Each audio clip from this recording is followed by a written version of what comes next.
राधे राधे, जय श्री कृष्णा। हमारे पितर खुश हैं या नहीं, इसके लिए क्या संकेत मिलते हैं, इसके बारे में चलिए हम जानते हैं।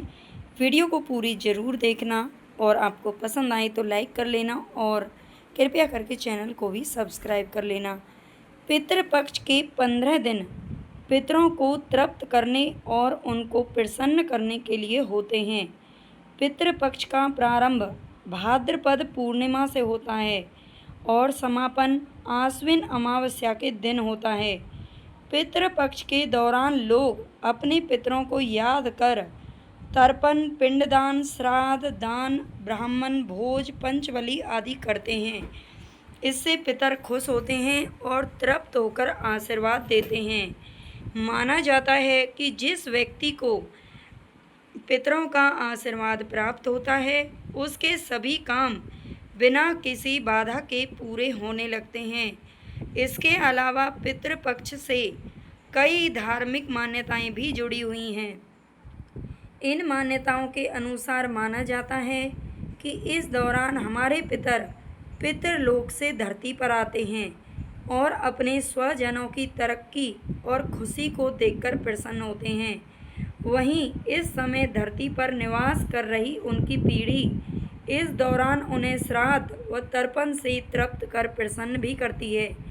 ये भी माना जाता है कि जो लोग ऐसा नहीं करते और अपने पितरों को याद ही नहीं करते, उनके पितर उनसे नाराज हो जाते हैं और धरती पर अपनी 15 दिन की यात्रा के बाद वापस पितृलोक जाते समय उन्हें श्राप देकर जाते हैं, जिसके कारण आने वाले दिनों में ऐसे लोगों के लिए बड़ी दिक्कतें हर ओर से आनी शुरू हो जाती हैं।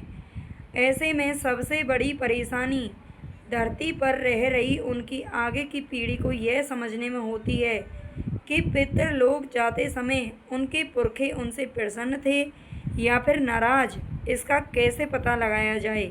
यानी यदि पितर प्रसन्न रहे तो वे आशीर्वाद देकर गए होंगे, वहीं यदि वो नाराज हुए तो श्राप दिया होगा। ऐसे में अब अपने नाराज पितरों को वापस प्रसन्न कैसे किया जाए, ये भी प्रश्न उठता है। पितरों के पितृलोक वापसी में कई तरह के इशारे हमें मिलने शुरू हो जाते हैं, जिनसे हम उनकी नाराज़गी या प्रसन्नता के विषय में जान सकते हैं।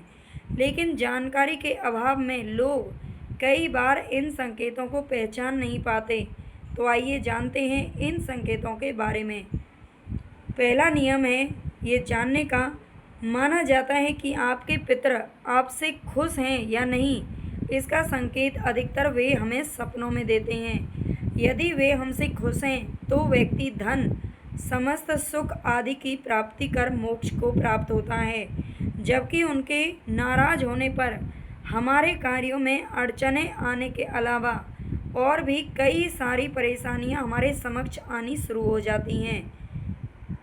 दूसरा नियम है, यदि सर्वपितृ अमावस्या के कुछ दिनों बाद अगर आपको रुका हुआ धन मिलने लगे तो समझ लीजिए कि आपके पितर आपसे प्रसन्न होकर गए हैं। इसके अलावा आगामी चंद माह, करीब 6 माह में कहीं से अचानक धन प्राप्त हो जाए तो ये भी पितर के प्रसन्न होने के संकेत माने जाते हैं।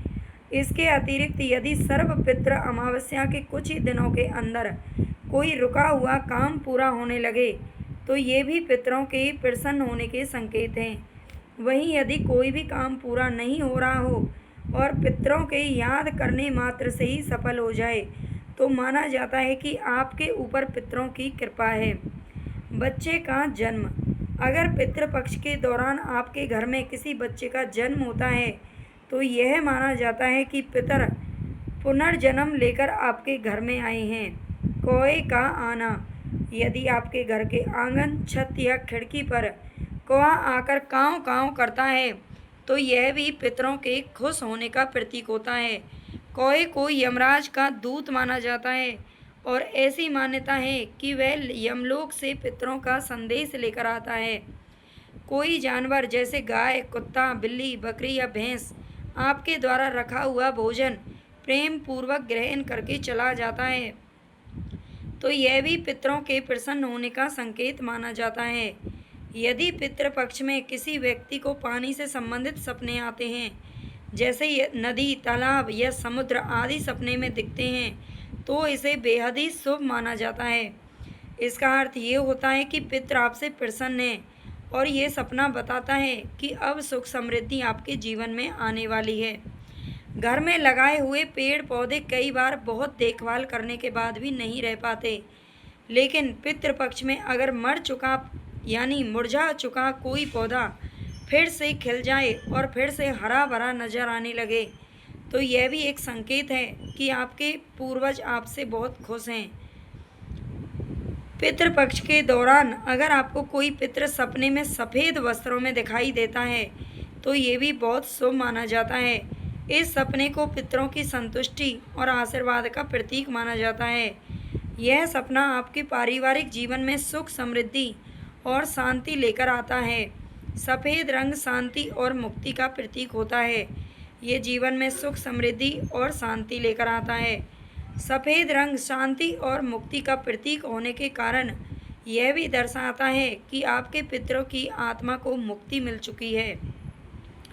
सपने में यदि आपको फूल और फल दिखें, तो पितृपक्ष में ये सपना दिखाई दे तो समझ जाएं पितृ आपके कार्यों से प्रसन्न हैं। यह सपना इस बात का प्रतीक होता है कि व्यक्ति को आने वाले समय में अच्छे परिणाम मिलने वाले हैं। उसके और उसके परिवार के लोगों की इच्छाएं पूरी होंगी और जीवन सुचारू रूप से आगे बढ़ेगा। अगर आप सपना देखें कि पितृ आपको मिठाई खिला रहे हैं, तो ये सपना भी बेहद शुभ माना जाता है। इस सपने का अर्थ होता है कि आपको आपके कार्यों में सफलता मिलने वाली है। पितरों के आशीर्वाद से आपका जीवन नई दिशा में आगे बढ़ेगा। धन, धान्य और मान सम्मान की आपको प्राप्ति होगी। सपने में पितरों को प्रसन्न मुद्रा में देखना। यदि आपको सपने में पितृ हंसते हुए और प्रसन्न मुद्रा में दिखाई दें, तो ये सपना भी बेहद शुभ फलदायी माना जाता है। पितृपक्ष में देखा गया यह सपना भी आपके उन्नति का सूचक है। इसका अर्थ है कि जीवन में आप जिस भी पथ पर अग्रसर हैं, तो वो सही है और आपके पितृ भी आपके कार्यों से प्रसन्न हैं। यदि आपको सपने में पितृ हाथ बढ़ाते हुए दिखाई देते हैं, तो समझें कि वो आपको किसी बड़ी मुसीबत से बाहर निकालना चाहते हैं। ऐसे में आपके जीवन की कई समस्याएं कम होने वाली हैं और आपको जीवन के लिए कुछ नई दिशाएं मिल सकती हैं। उनका आपकी तरफ हाथ बढ़ाना समस्याओं से बाहर निकालने का संकेत है। यदि आपको पितृपक्ष के दौरान आपके पितर धन दे रहे हैं, तो आपको असल जीवन में भी धन लाभ हो सकता है। यह इस बात का संकेत है कि आपको पैसा किसी ऐसी जगह से मिल सकता है जिसकी आपने उम्मीद नहीं की हो। ऐसा कोई भी सपना इस बात का संकेत भी हो सकता है कि आपको अपने कार्य क्षेत्र में भी सफलता मिलेगी और आपको उसके कई तरह के फायदे हो सकते हैं। तो यदि इनमें से कोई भी संकेत आपको दिखता है या दिखा है, तो आप मुझे कमेंट बॉक्स में बता सकते हैं। और अभी भी समय है, सर्वपितृ अमावस्या आने वाली है और आप अपनी समस्याओं से मुक्ति पाना चाहते हैं, तो आप अपनी श्रद्धा भक्ति से अपने पितरों को प्रसन्न कर सकते हैं और अपने लिए उन्नति का मार्ग खोल सकते हैं। अगर आपको वीडियो पसंद आई हो, जानकारी अच्छी लगी हो, तो चैनल को सब्सक्राइब जरूर कर लेना, लाइक कर देना वीडियो को, और खुश रहिए, मस्त रहिए। राधे राधे।